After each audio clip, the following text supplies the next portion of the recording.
Welcome back to the continuing saga of the Apex Bypass Link development. Take a look.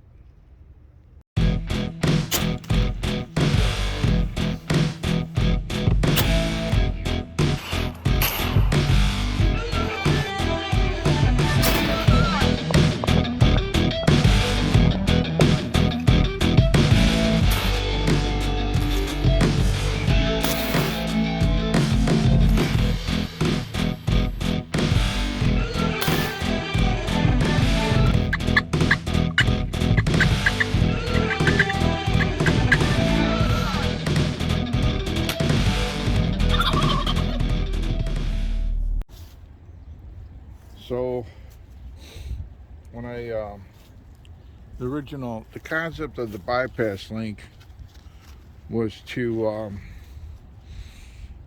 give me a metal-free way of attaching the tethers to the tree that I could open up like that, and we go around the tree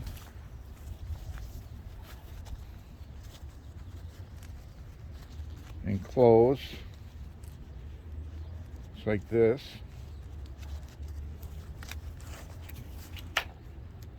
And would be safe and reliable. And it does that. It works extremely well.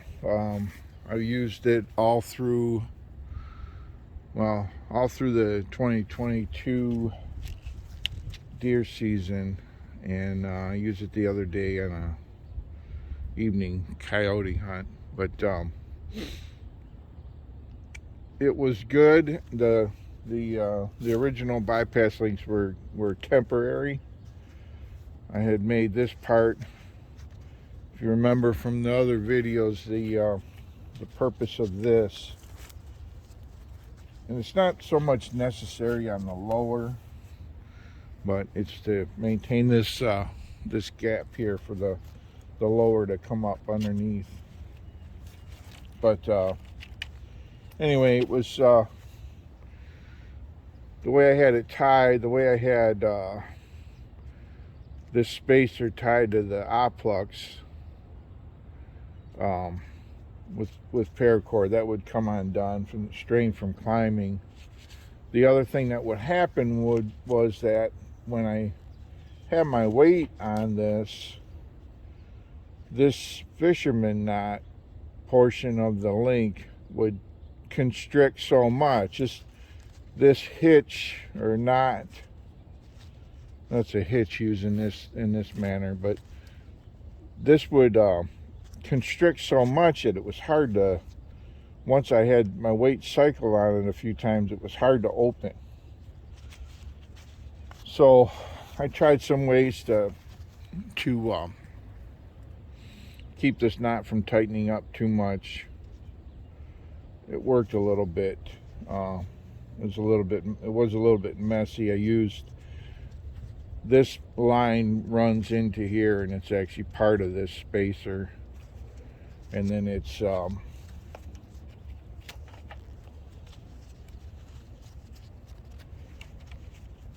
in tandem in here in this heat shrink with the oplux. So the current changes are I got heat shrink on the oplux and the spacer extension, and then I heat shrink on this end to connect the two. I wrap my paracord with Gorilla Glue to hold it together, and this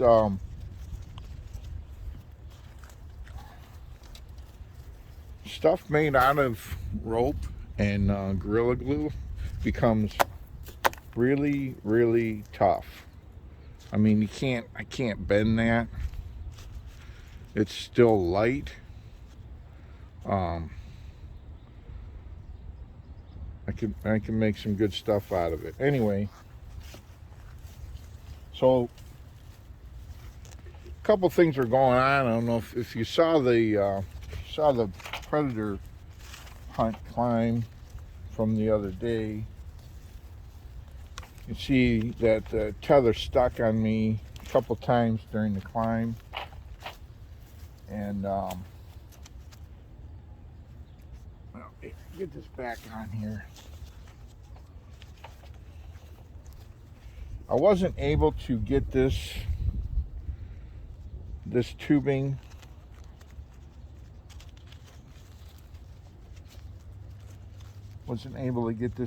on the way I wanted it, or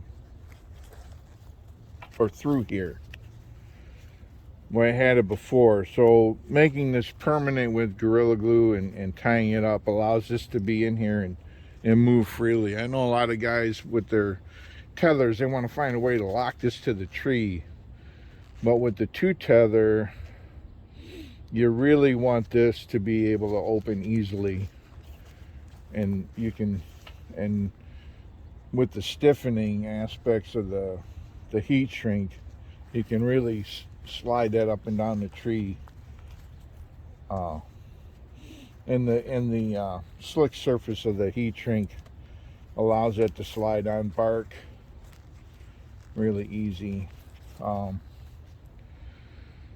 I had to get that back free, and the glue helped that. The heat shrink helped stiffen this up. That's another thing that the current changes have done. It stiffens this whole thing up. This was flexing too much for my liking, so that makes it work a little better. And then what I've done, I've run the heat shrink up into here. It runs up into this knot. It runs up into here, and that gives a slick surface inside, right inside the knot, where it doesn't tighten up as much. And then running this end through right here, you see the oplux, the first part of this fisherman knot in the center. That's where most of the tension is put on when you put your weight on here. If you see that move right here, that's where the knot constricts from. So to be able to pull that out like that with this, and have this is something easy to grab onto, because it's connected here and it's looped through here. When I grab this, I pull that center of that knot out, and it automatically loosens the whole thing up. What I was having was, like I said in the beginning, it would get too tight. It would get too tight as I used it, as I climbed or I hung on it, and it become really difficult to, and that's how you close it. It become really difficult to open this up. So bypassing limbs, the longer you hang on it, or the more steps I would take and cycled my weight on it, it got tighter and tighter here. And the way I have this now, let's see, I get my weight in it here, and the way it is now, it does not, it tightens up. It's not as tight as it did before, and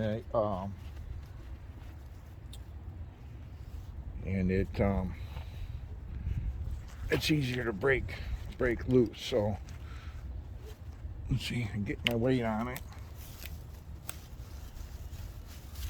kind of bounce it on there.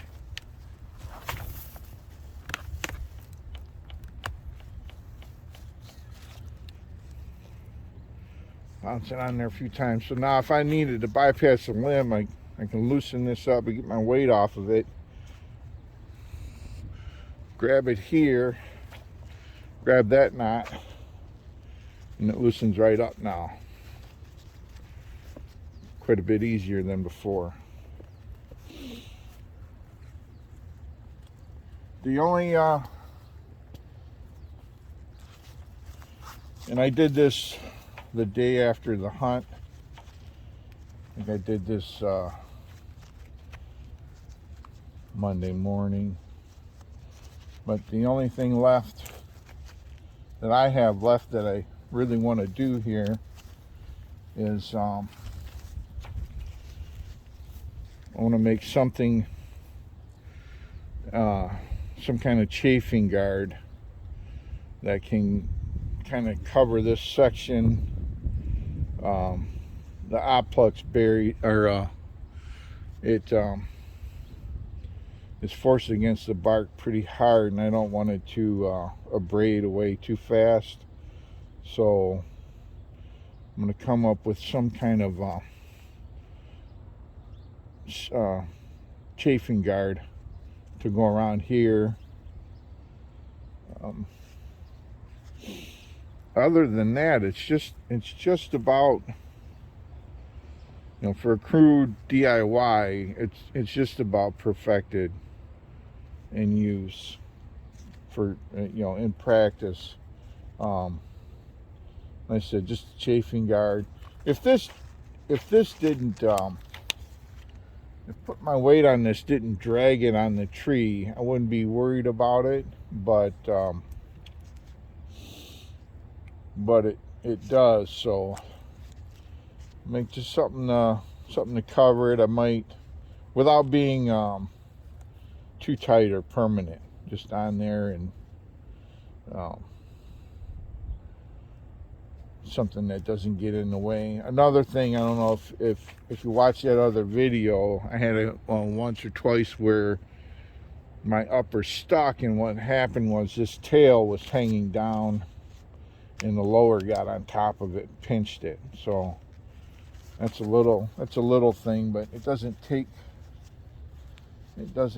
that much to slow down a climb with little aggravations like that. But as long as this doesn't end up hanging down in the way, it doesn't matter. But that's it. That's where it is so far. I think it's going to be a lot better. It has not caused me any concerns, or even you know, other than getting too tight. It hasn't caused me any concerns about not being safe. I think it you can't side load it, and it doesn't take as long as a quick link to open up that fast. Done. Anyway, until next time, thanks for stopping by.